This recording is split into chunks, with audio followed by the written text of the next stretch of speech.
Les flammes jumelles, un mythe ou une réalité? Est-ce que c'est bien d'y croire ou est-ce que c'est une grosse arnaque? Eh bien, j'ai envie de dire, connaissez-vous des jumeaux biologiques?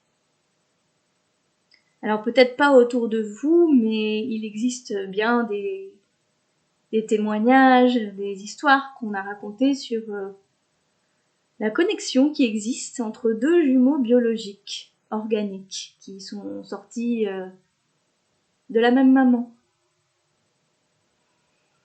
On est bien au courant que ce type de fraternité déclenche la télépathie, des perceptions extrasensorielles particulières, savoir ce que fait l'autre alors qu'on n'est pas avec, ressentir la même douleur au même moment. Est-ce que quelqu'un sur Terre n'est pas d'accord avec ça?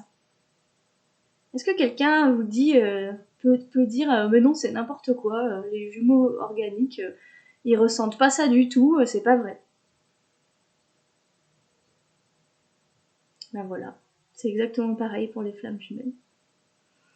C'est remis en question, les flammes jumelles, parce que ce n'est pas visible à l'œil nu, alors que pour des jumeaux organiques, il y a quelque chose de palpable, ils sortent du même ventre, quoi.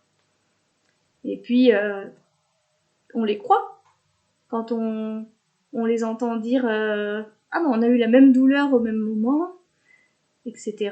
Ou la télépathie, on les croit, les gens ne remettent pas en question ce qu'ils vivent en fait. C'est juste étonnant, mais c'est accepté. Alors les flammes jumelles, comme ça touche le spirituel et que c'est un peu des domaines controversés, et qu'il y a des gens qui s'opposent à ça, à l'éveil des consciences, c'est ce qu'on appelle un peu l'ombre, les gens qui veulent pas avancer vers l'éveil, qui sont involutifs. Donc c'est sûr que ça va amener de la méfiance, du doute, ça va amener la controverse. Et bien sûr, ces expériences qui se vivent sur le plan extrasensoriel vont être mises en doute. Parce que qu'est-ce qui prouve que c'est vrai? Personne, à part la parole, à part ce qu'on raconte de ce qu'on vit, c'est la seule preuve qui existe. À moins que l'autre, le jumeau, la flamme jumelle en face, vienne confirmer les échanges télépathiques ou vibratoires, mais ça c'est encore une autre étape, parce que tous les jumeaux ne sont pas forcément à l'aise pour communiquer là-dessus, entre eux déjà, alors encore moins en public, mais cela arrive, il y a énormément de gens qui témoignent, donc c'est déjà intéressant d'avoir ce type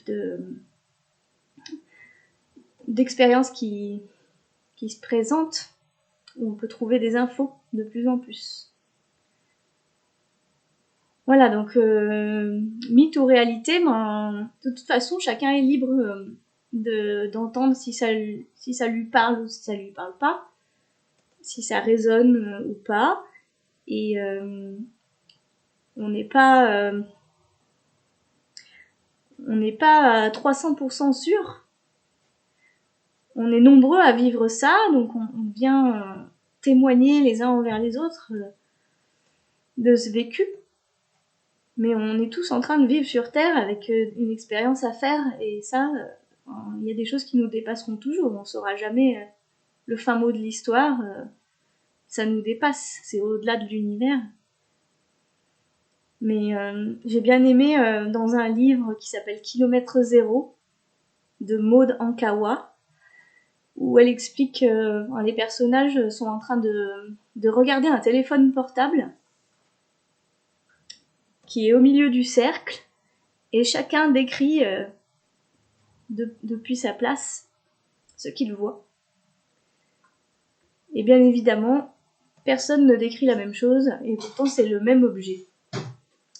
Voilà. Donc, sur ces belles paroles, à bientôt.